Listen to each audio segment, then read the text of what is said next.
Jane! Jane! Wake up already, lazy bones! Go away. This moving business has me pooped. I just want to sleep. Look, you have a duty as a book witch to review books, and what the collector's edition of War and Peace is this thing? What thing, Lenore? This! Will you open your eyes and look? Well, would you look at that?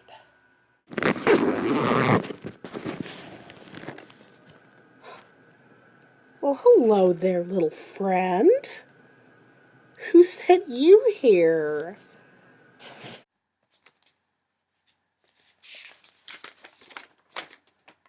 To Lady Grey, Book Witch of Bookend Foxhole Multiversal Nexus, greetings.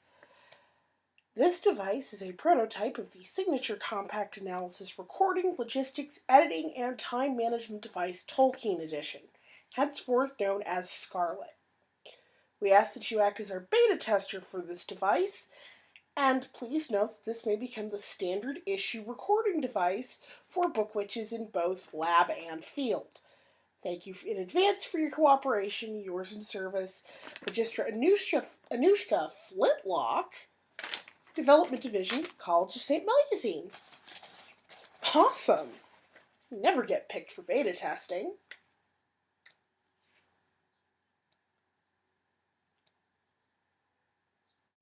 Jane?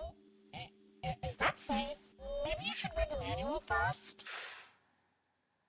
It's a camcorder, Lenore. What's the worst that could happen? Jane, the law of fictional causality clearly states that even thinking something like that is liable to cause a chain reaction that will lead to disaster. Jane? Are you even listening? Hello? Forget it. Are you doing a review this week or not? Yeah, sure. Be a good excuse to test this thing out.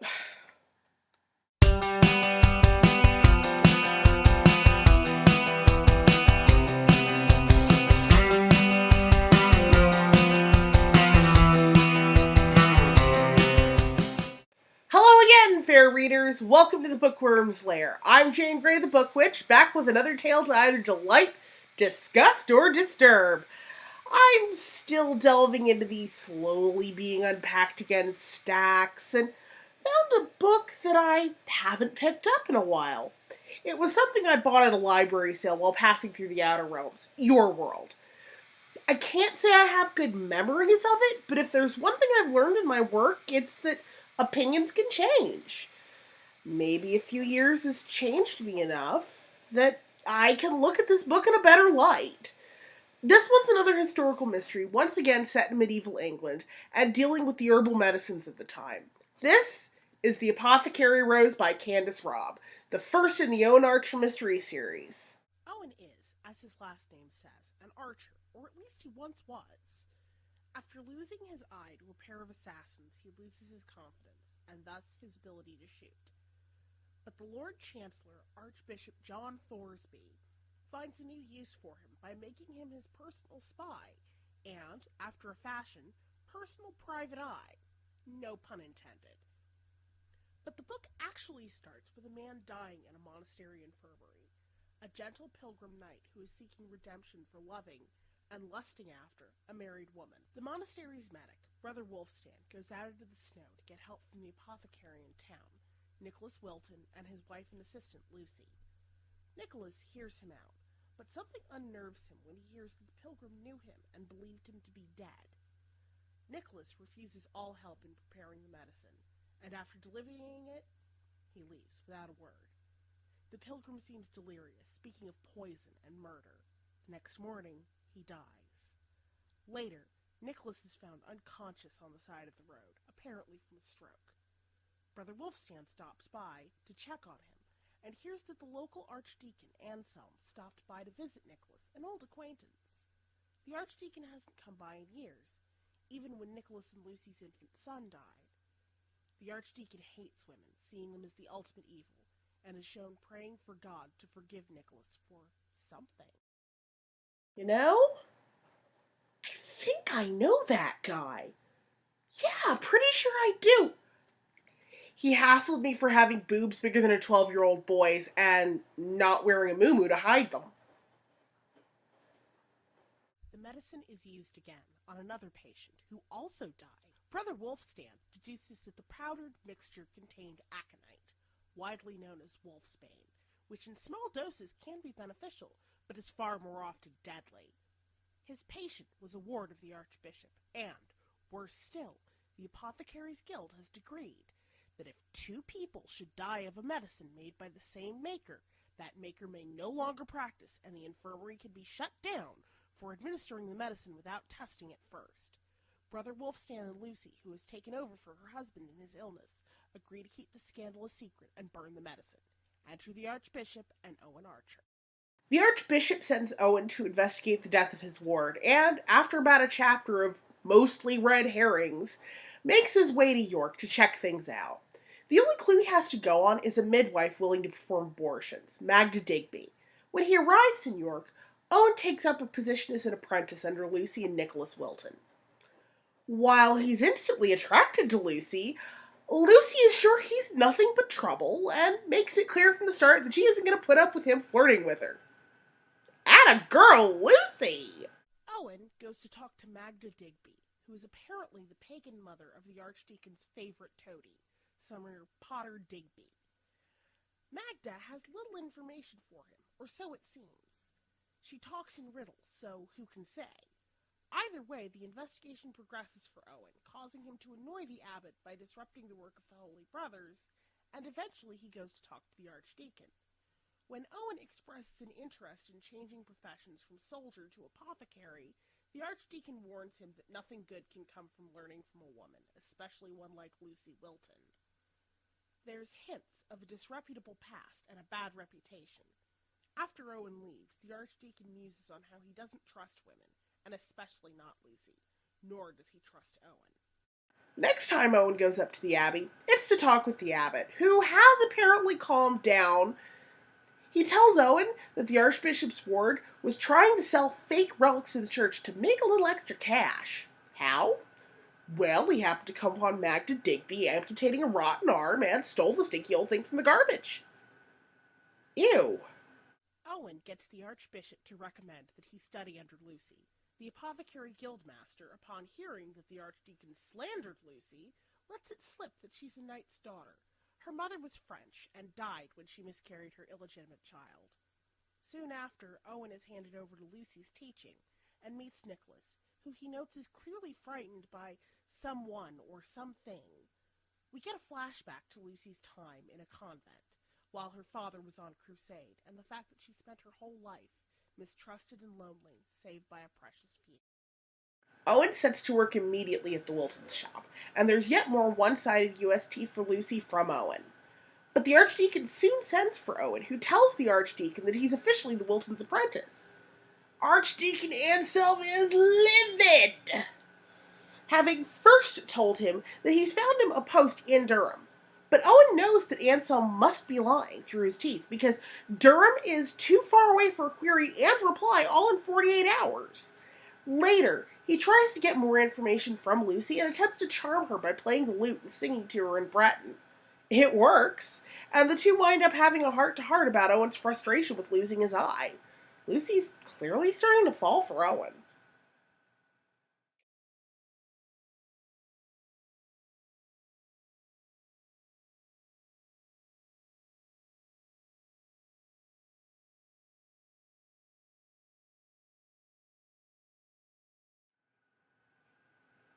So eventually, Potter Digby tracks Owen down again and admits that he's been sent to spy on Owen by the Archdeacon.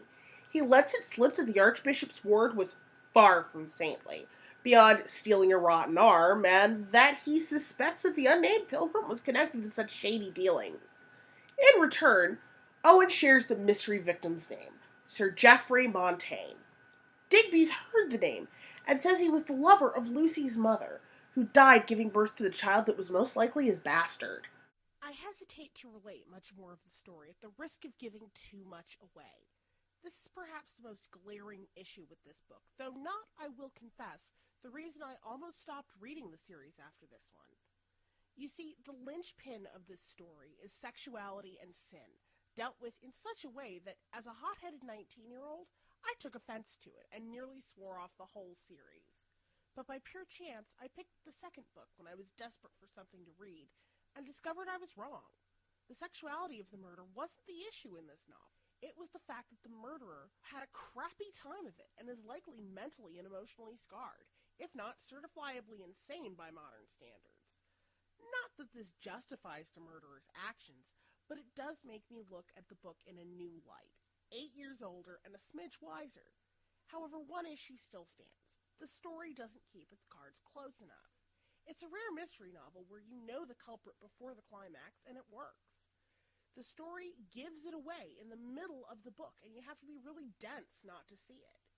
But the potential is there, and it's worth reading the second book in the series, if for no other reason than to see the improvement. These aren't really detective stories as they get billed. They're thrillers. Not mysteries, but stories of the darkness in humanity. As someone who is a member of the SCA, not exactly active, but a member nonetheless, it's easy to romanticize the Middle Ages and show them as a simpler, happier time. But we have to be realistic. This story reminds us that, since the beginning of time, humanity has fought with evil. The evil in themselves and the evil in each other. This isn't a bad thing to explore, but the exploration changes between a detective novel and a crime novel. This is perhaps the first book I want to review on this show that makes me hesitate on my rating. Part of me is still angry with this book, though for a different reason than before. But otherwise, I love this! It treats the time period it's set in and the knowledge and wisdom of the time with both respect and criticism. On one hand, it acknowledges the great injustices and prejudices of the Middle Ages, but on the other hand, it knows where the hyperbole is and doesn't fall prey to it. Women like Lucy did run businesses and would often take over for their husbands if they fell sick or died or had no sons or apprentices to take over. There were still people said to be practicing the old faiths in Catholic Europe, though they were swiftly dying out by the 14th century, and we really don't have concrete records, just anecdotes. All in all, this book is historically brilliant.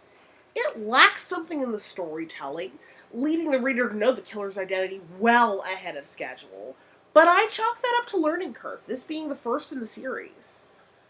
I guess I have to call this a solid green star. It's not horrible. It makes me, now anyway, want to keep reading the rest of the series, and Candace Robb has done her homework. I feel I can safely recommend this book to adult readers due to graphic mentions of sex, especially history geeks like yours truly. Just don't expect the ending to shock you, and try to keep an open mind. If you're easily affected by certain stereotypes of homosexuality, you may want to skip this one. That about wraps it up for this episode. Until next time, I'm Jane Grey, wishing you a good book to curl up with.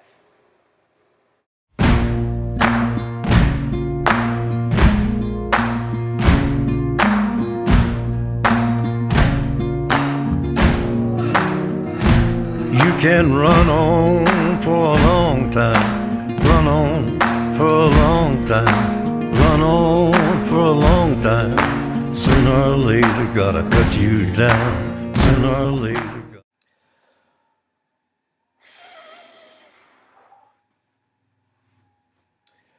Okay, Scarlett, let's see how this went.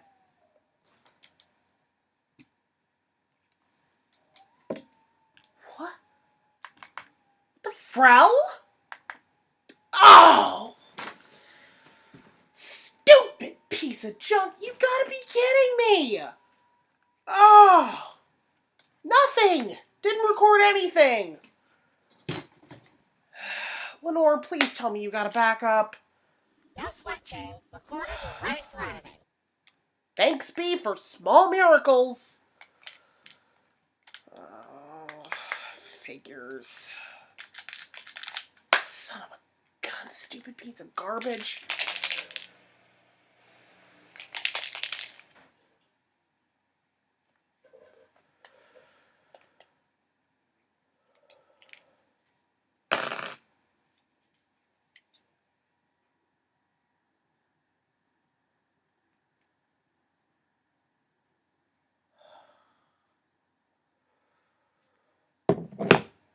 Jane, I'm picking up that same resonance I got off that soul stone, but stronger. You don't say.